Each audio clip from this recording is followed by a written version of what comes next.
അധ്യായം 1 രാമായണാരംഭം. ഒരിക്കൽ നാരദമുനിയും വാൽമീകി മഹർഷിയും കണ്ടുമുട്ടി. കുറെ നാളുകളായി വാൽമീകി ഒരു സംശയവുമായി നടക്കുകയായിരുന്നു. അതിനുത്തരം പറയാൻ കഴിയുന്ന വ്യക്തി നാരദൻ തന്നെയായിരിക്കുമെന്ന് വാൽമീകിക്ക് തോന്നി.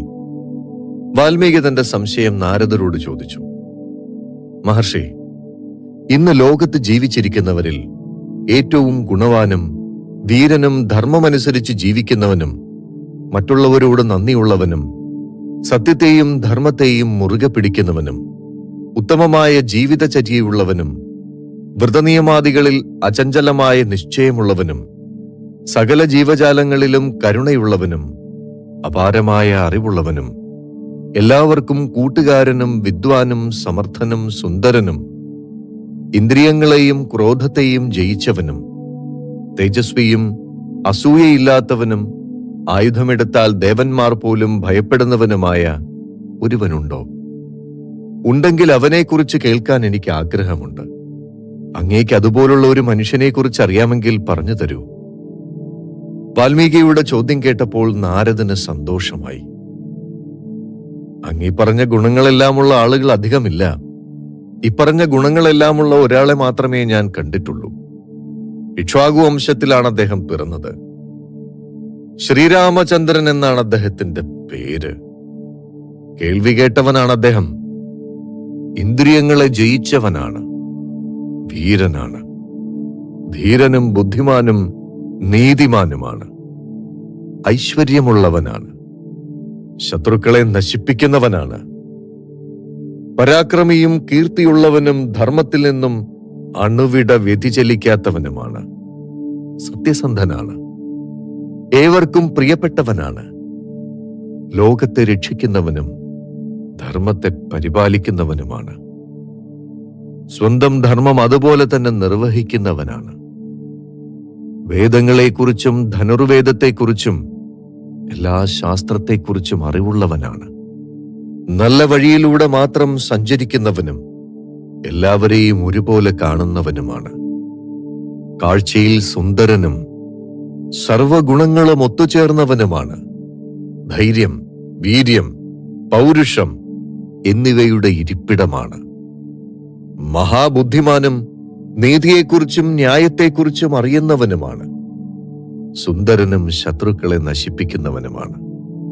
വിസ്തൃതമായ നെറ്റിത്തടം, നീണ്ടതും വികസിച്ചതുമായ കണ്ണുകൾ, ഉരുണ്ട നീണ്ട കൈകൾ, ഒത്ത ഉയരം, വണ്ണം, ഇതാണ് അദ്ദേഹത്തിന്റെ ശരീരപ്രകൃതി. ലക്ഷണമൊത്ത ശരീരം, ഐശ്വര്യമുള്ള നടത്തം, വിശാലമായ മാറിടം, അജയ്യമായ പരാക്രമം, ശുഭലക്ഷണങ്ങളോടു കൂടിയ ആ പ്രതാപി ധർമ്മജ്ഞനും സത്യസന്ധനും പ്രജകളുടെ ഇഷ്ടാനിഷ്ടങ്ങൾ ശ്രദ്ധയോടെ നോക്കുന്നവനും അനശ്വരമായ കീർത്തി നേടിയവനും അപാരമായ അറിവുള്ളവനുമാണ്. വിധാതാവിന് തുല്യനാണ് അദ്ദേഹം. രാമൻ ഐശ്വര്യമുള്ളവനും ശത്രുക്കളുടെ അന്തകനുമാകുന്നു. സകല ജീവലോകങ്ങളുടെയും രക്ഷകൻ, ധർമ്മത്തെ പരിരക്ഷിക്കുന്നവൻ, സ്വജനത്തെ സംരക്ഷിക്കുന്നവൻ, വേദവേദാംഗങ്ങളെക്കുറിച്ചറിയുന്നവൻ, സർവശാസ്ത്രങ്ങളുടെയും അധിപൻ, ധനുർവേദത്തിൽ അദ്വിതീയൻ, അതിബുദ്ധിമാൻ, സർവലോകത്തിനും പ്രിയപ്പെട്ടവൻ, ഒരിക്കലും ക്ഷീണം തട്ടാത്ത ആത്മചൈതന്യമുള്ളവൻ, ഏതൊരുവനെയും തുല്യമായി കാണുന്ന പുരുഷോത്തമൻ, ഏതൊരു ജീവിക്കും ദർശനമാത്രയിൽ പ്രിയമേകുന്നവൻ. അങ്ങനെ സകല ഗുണങ്ങളാലും സമ്പന്നനാണ് കൗസല്യാപുത്രനായ ശ്രീരാമചന്ദ്രൻ. വീര്യത്താൽ വിഷ്ണുവുമായി സാദൃശ്യമുള്ളവനും ഗാംഭീര്യത്തിൽ സാഗരതുല്യനും ധൈര്യത്തിൽ ഹിമവാനെ പോലെ നിൽക്കുന്നവനും സൗന്ദര്യത്തിൽ ചന്ദ്രനെ പോലുള്ളവനും ദേഷ്യത്തിൽ അഗ്നിതുല്യനും ക്ഷമയിൽ ഭൂമിയും ദാനത്തിൽ കുബേരനുമായ അദ്ദേഹം ദശരഥ മഹാരാജാവിന്റെ സീമന്തപുത്രനാണ്. ഇങ്ങനെയുള്ള അദ്ദേഹത്തെ പ്രജാഹിതമനുസരിച്ച് യുവരാജാവായി അഭിഷേകം ചെയ്യുവാൻ നിശ്ചയിച്ചു.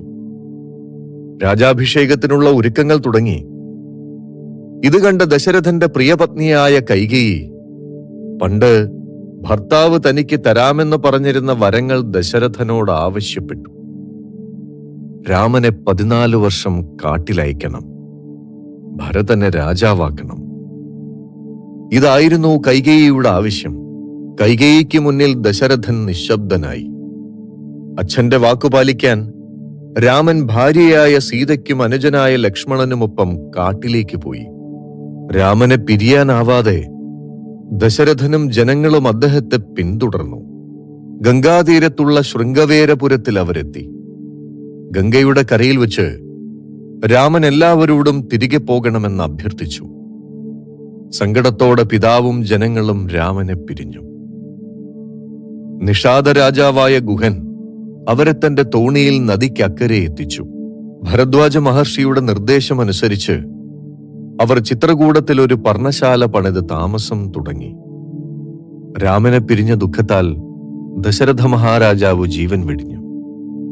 ഈ സമയത്താണ് ഭരതൻ അമ്മയുടെ നാട്ടിൽ നിന്ന് തിരികെ എത്തിയത്. കുലഗുരുവായ വസിഷ്ഠൻ യുവരാജാവായി ഭരതനെ നിയോഗിച്ചു. ഭരതൻ അത് നിരസിച്ചു. രാമനെ കാണുന്നതിനായി ഭരതൻ കാട്ടിലെത്തി. ജ്യേഷ്ഠനെ നമസ്കരിച്ചു. രാജാവും ധർമ്മജ്ഞനുമായ ജ്യേഷ്ഠൻ തന്നെ രാജാവാകണമെന്ന് ഭരതൻ അപേക്ഷിച്ചു. അച്ഛന്റെ ആജ്ഞ പാലിക്കപ്പെടണമെന്നും അതിനാൽ തനിക്ക് ആ സ്ഥാനം വേണ്ടെന്നുമായിരുന്നു രാമന്റെ നിലപാട്. ഭരതൻ രാജ്യം ഭരിക്കണമെന്ന രാമന്റെ വാക്കുകൾ ഭരതൻ ഉൾക്കൊള്ളാനായില്ല. രാമൻ വരുന്നതുവരെ രാമന് വേണ്ടി രാജ്യം ഭരിക്കാമെന്ന് ഭരതൻ പറഞ്ഞു. ജ്യേഷ്ഠന്റെ സാന്നിധ്യമെന്ന സങ്കല്പത്തിൽ ഭരതൻ രാമന്റെ മെതിയടികൾ വാങ്ങി. രാമൻ അനുജനെ അയോധ്യയിലേക്ക് പറഞ്ഞയച്ചു. തന്റെ ആഗ്രഹം സഫലമായില്ലെങ്കിലും ശ്രീരാമപാദുകങ്ങളുമായി ഭരതൻ യാത്രയായി. പ്രജകൾ വീണ്ടും വീണ്ടും തന്നെ കാണാൻ വരുമെന്ന് കരുതി ശ്രീരാമചന്ദ്രൻ ചിത്രകൂടം വെടിഞ്ഞ് ദണ്ഡകാരണ്യത്തിലേക്ക് യാത്രയായി. ദണ്ഡകാരണ്യത്തിലെത്തിയ ഉടനെ രാമൻ വിരാധൻ എന്ന രാക്ഷസനെ നിഗ്രഹിച്ചു. തുടർന്നവർ ശരഭംഗ മഹർഷിയെ കണ്ടു വണങ്ങി. സുധീഷ്ണനെയും അഗസ്ത്യനെയും അഗസ്ത്യ സഹോദരനെയും സന്ദർശിച്ചു. അഗസ്ത്യ മഹർഷിയുടെ ആഗ്രഹപ്രകാരം ഇന്ദ്രദത്തമായ ചാപവും അവസാനിക്കാത്ത അമ്പുകളോടുകൂടിയ ആവനാഴിയും വാളും സ്വീകരിച്ചു. അങ്ങനെ വനവാസികളോടുകൂടി അവിടെ വസിക്കുന്ന സമയത്ത് ശ്രീരാമചന്ദ്രന്റെ സമീപം മഹർഷിവര്യന്മാർ വന്നു. ദുഷ്ടന്മാരായ രാക്ഷസന്മാരെ നിഗ്രഹിക്കാൻ അവർ രാമനോട് അഭ്യർത്ഥിച്ചു. അപ്രകാരം ചെയ്യാമെന്ന് രാമൻ അവർക്ക് വാക്കുകൊടുത്തു.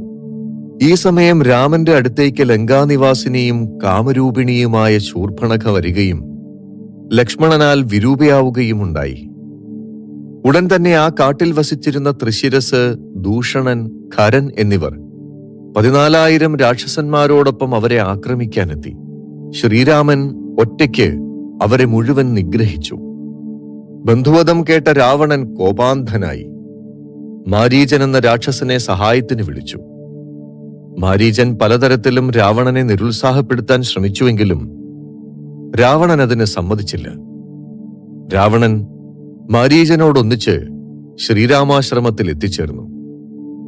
മാരീചന്റെ മായാവിദ്യയാൽ രാമലക്ഷ്മണന്മാർ ആശ്രമത്തിൽ നിന്ന് പുറത്തേക്ക് പോയി. ആ സന്ദർഭത്തിൽ രാവണൻ സീതാദേവിയെ അപഹരിച്ചു. രാവണനെ എതിർത്ത് പക്ഷിരാജനായ ജടായു രാവണനാൽ കൊല്ലപ്പെട്ടു.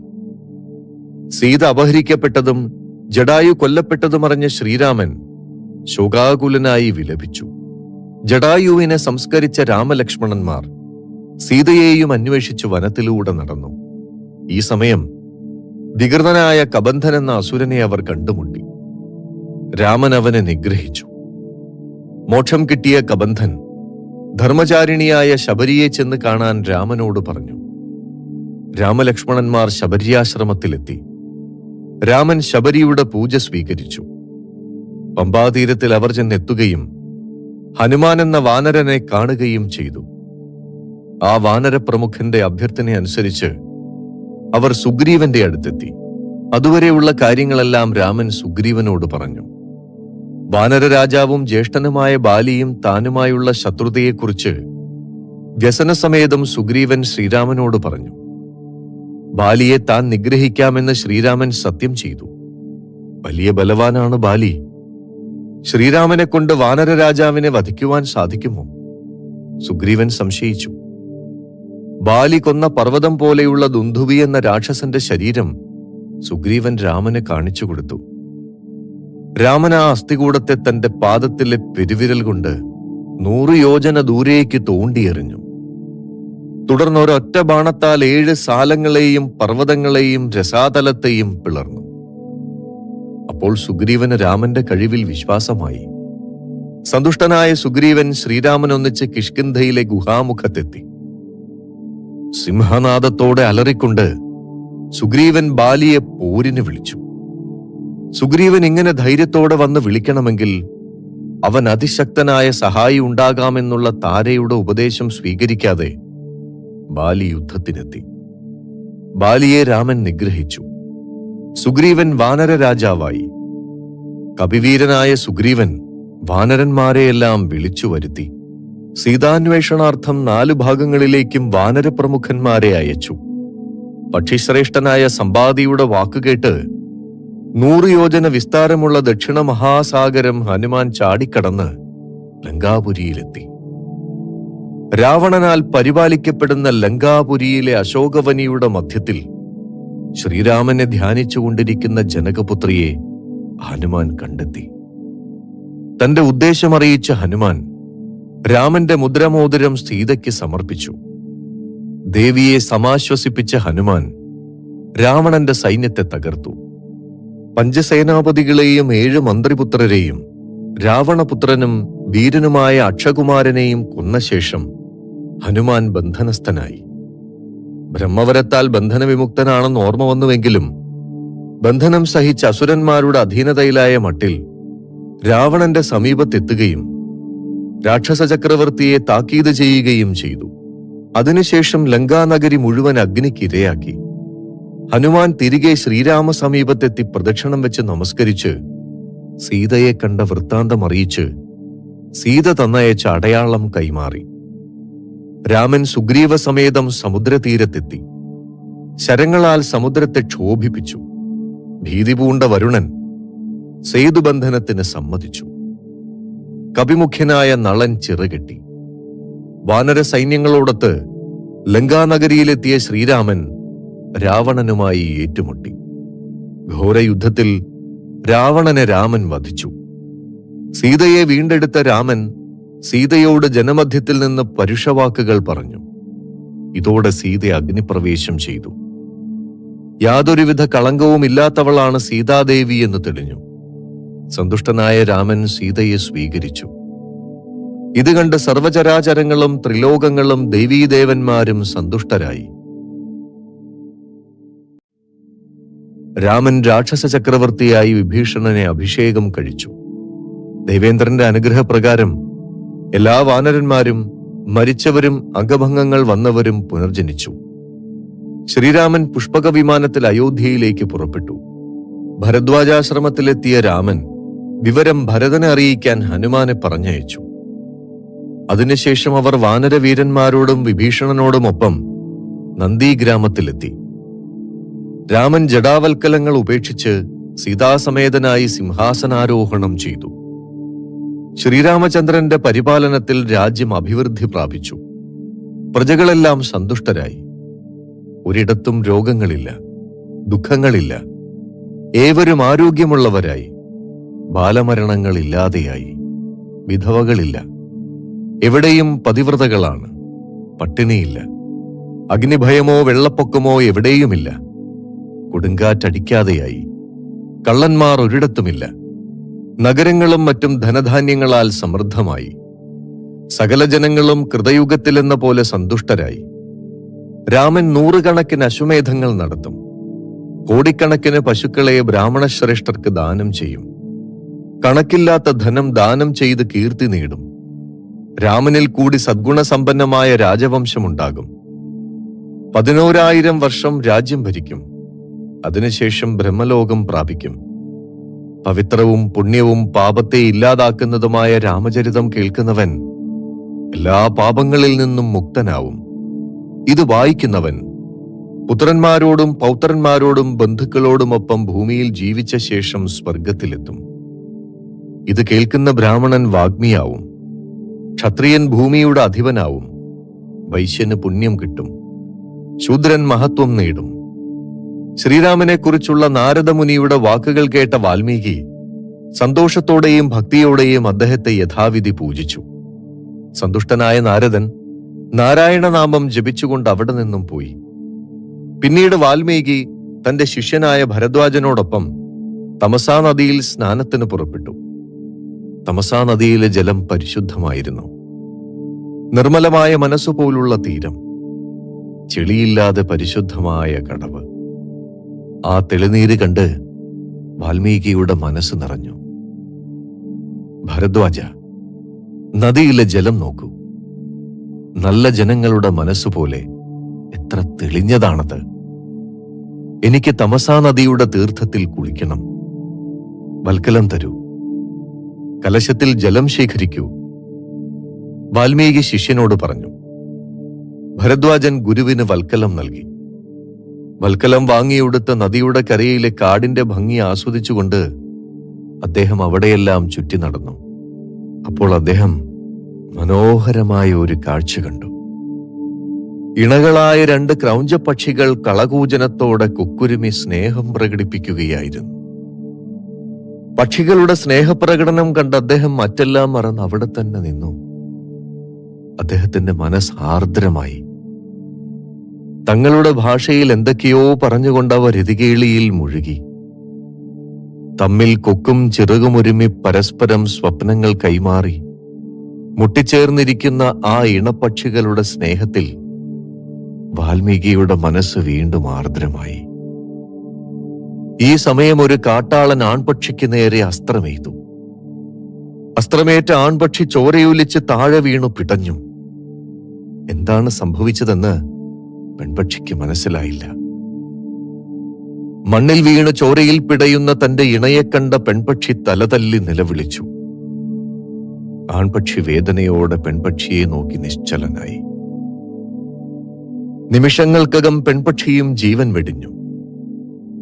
കാട്ടാളന്റെ അധർമ്മകർമ്മത്താൽ മഹർഷിയുടെ മനം തപിച്ചു. കരുണ കൊണ്ട് ഹൃദയമലിഞ്ഞു. അത് വാക്കുകളായി. മാനിഷാദ പ്രതിഷ്ഠാം ത്വമഗമഃ ശാശ്വതീ സമാഹ യക്രൗഞ്ച മിഥുനാം ദേഹം അവധീഹ കാമമോഹിതം. അല്ലയോ കാട്ടാള, കാമമോഹിതരായ ക്രൗഞ്ചപക്ഷികളിൽ ഒന്നിനെ നീ നിഗ്രഹിച്ചതിനാൽ അനശ്വരമായ ജീവിതം നിനക്ക് ലഭിക്കാതെ പോകട്ടെ. ദുഃഖത്തോടെ തിരികെ മടങ്ങുമ്പോൾ താൻ വേടനോട് പറഞ്ഞതിനെക്കുറിച്ചായിരുന്നു വാൽമീകിയുടെ ചിന്ത. ഈ പക്ഷിയെക്കുറിച്ച് എന്റെ ഹൃദയത്തിന് ഇത്രമാത്രം അലിവുണ്ടാകുവാൻ കാരണമെന്താണ്? ഞാൻ എന്തു പറഞ്ഞാണ് വേടനെ ശപിച്ചത്? വാൽമീകിയുടെ ചിന്ത പല വഴിക്കായി.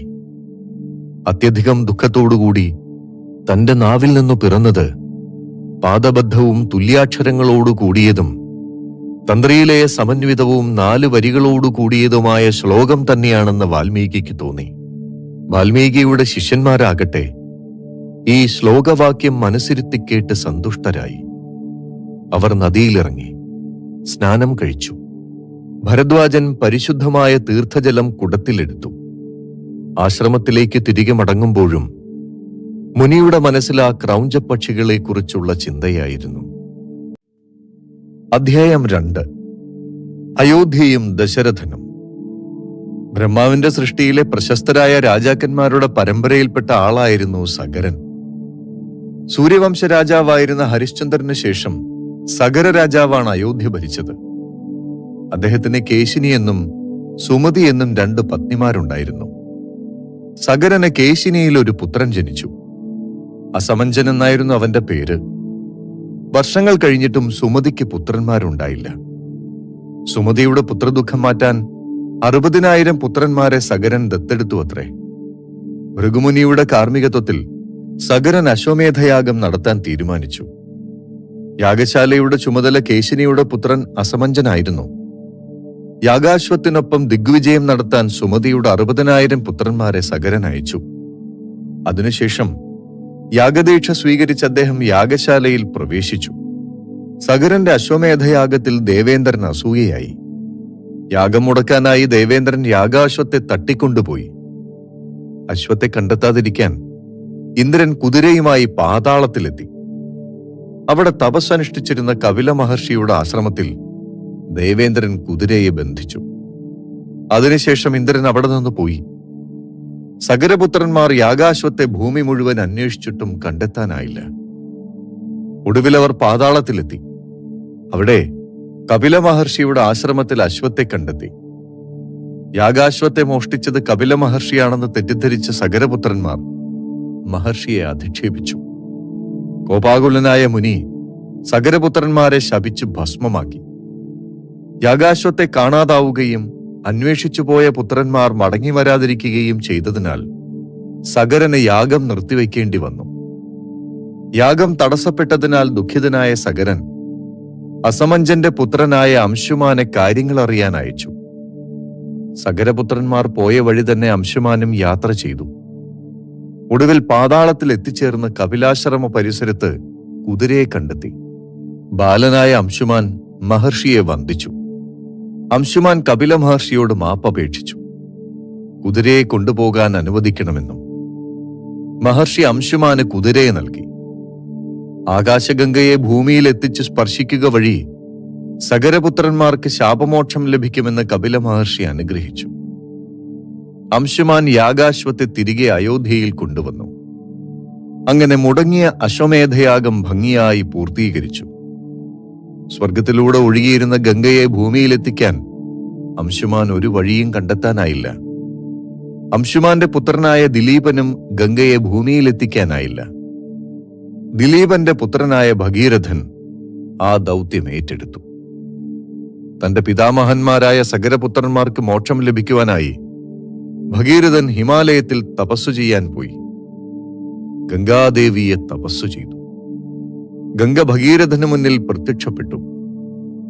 താൻ സ്വർഗത്തിൽ നിന്ന് ഭൂമിയിലേക്ക് വരികയാണെങ്കിൽ തന്റെ വീഴ്ചയുടെ ശക്തി താങ്ങാൻ ഭൂമിക്കാവില്ലെന്നും ഭൂമിയാകെ തകർന്നു പോകുമെന്നും ഗംഗ ആശങ്കപ്പെട്ടു. ശിവനൊഴികെ മറ്റാർക്കും തന്നെ താങ്ങാൻ സാധിക്കില്ലെന്നും ഗംഗ പറഞ്ഞു. ഗംഗയുടെ വാക്കുകൾ കേട്ട ഭഗീരഥൻ ശിവന്റെ പ്രീതി നേടാൻ കൈലാസത്തിൽ തപസ്സു തുടങ്ങി. ശിവൻ പ്രത്യക്ഷപ്പെടുന്നതിനു വേണ്ടി സഹസ്രാബ്ദങ്ങളോളം ഭഗീരഥൻ തപസ്സു ചെയ്തു. അനേക വർഷങ്ങൾക്ക് ശേഷം ഭഗവാൻ പ്രത്യക്ഷനായി. ഭഗീരഥൻ തന്റെ ആഗ്രഹം ഭഗവാനോട് പറഞ്ഞു. ഭഗവാൻ ഭഗീരഥനെ അനുഗ്രഹിച്ചു. ഗംഗാദേവി ഭൂമിയിലേക്ക് ഒഴുകുവാൻ സമ്മതമറിയിച്ചു. അഹങ്കാരത്തോടെ ഗംഗ ശിവന്റെ ജടയിലേക്ക് പതിച്ചു. ഗംഗയെ ശിവൻ ജടയിൽ ഒതുക്കി. ശിവന്റെ ജടയിൽ നിന്ന് പുറത്തുവരാനാകാതെ 1000 വർഷത്തോളം ഗംഗ ശിവന്റെ ജടയ്ക്കുള്ളിൽ കഴിഞ്ഞു. അങ്ങനെ ഭഗവാൻ പരമേശ്വരൻ ഗംഗാധരൻ എന്നറിയപ്പെട്ടു.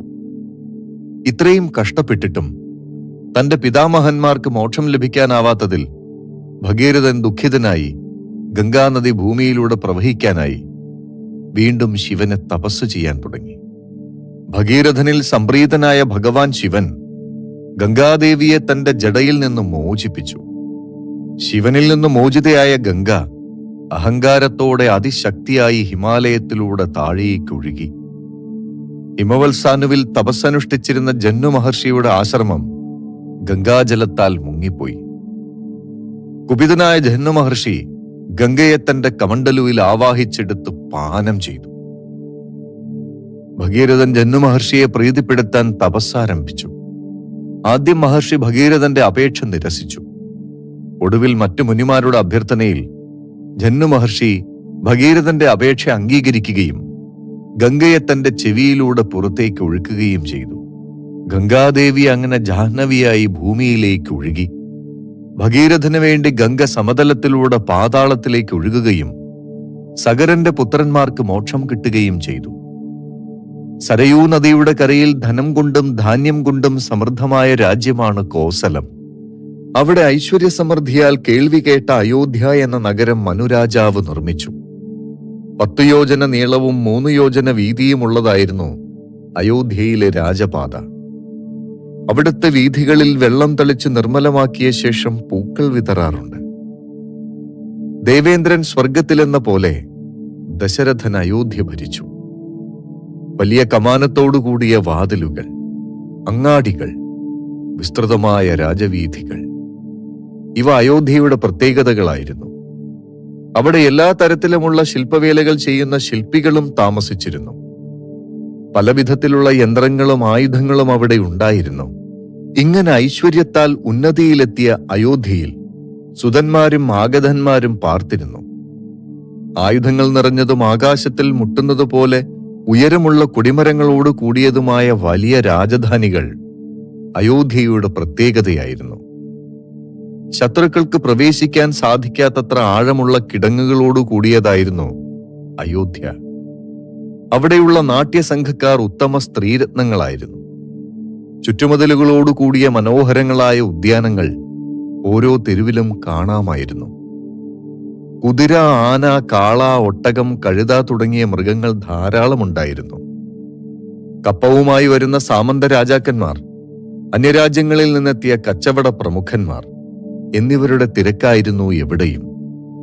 വലിയ മണിമാളികകളാലും രത്നഗ്രഹങ്ങളാലും സുന്ദരികളാലും നിറഞ്ഞ അയോധ്യ ഇന്ദ്രന്റെ അമരാവതിക്ക് തുല്യമായി വിളങ്ങി. ഭക്ഷണത്തിനുള്ള അരി, നെല്ല് തുടങ്ങിയവയും പാനം ചെയ്യാനുള്ള കുടിനീർ, കരിമ്പിന്നീർ എന്നിവയും എവിടെയും ഉണ്ടായിരുന്നു. പെരുമ്പറയുടെയും വീണയുടെയും മൃദംഗത്തിന്റെയും ഒക്കെ നാദം എപ്പോഴും ഉയർന്നു കേട്ടു. തപസ്സിദ്ധ്യാർന്നവർക്ക് ലഭിച്ച വിമാനം പോലെ ഭൂമിയിൽ മനോഹരമായ വീടുകൾ കാണാമായിരുന്നു. അതിൽ ആളുകൾ വസിച്ചു. അസ്ത്രമെയ്യാൻ ശീലിച്ചവർ നരി, പന്നി, സിംഹം തുടങ്ങിയ ക്രൂരമൃഗങ്ങളെ വേട്ടയാടി. അവയെ കൂടാതെ വേദങ്ങളിലും ശാസ്ത്രങ്ങളിലും പ്രഗത്ഭരായ ബ്രാഹ്മണർ, സത്യത്തെ ജീവിതനിഷ്ഠയായി മുറുകെ പിടിക്കുന്നവർ, ദാനശീലർ, മഹാന്മാർ, മഹർഷികൾ, നല്ല ജനങ്ങൾ തുടങ്ങിയ അനേകം മഹാരഥന്മാർ അയോധ്യയിൽ വസിച്ചിരുന്നു. ഇങ്ങനെയുള്ള വിദഗ്ധരോടൊന്നിച്ച് രാജാക്കന്മാരിൽ ഉത്തമനായ ദശരഥൻ അയോധ്യ രാജ്യത്തെ പരിരക്ഷിച്ചു. സർവശാസ്ത്രങ്ങളിലും നിപുണനും ദീർഘദർശിയും ജനങ്ങൾക്ക് പ്രിയപ്പെട്ടവനും അതിതേജസ്വിയും ധർമ്മനിഷ്ഠനും സമ്പത്തുകൊണ്ടും കീർത്തി കൊണ്ടും ഇന്ദ്രനൊപ്പം നിൽക്കുന്നവനും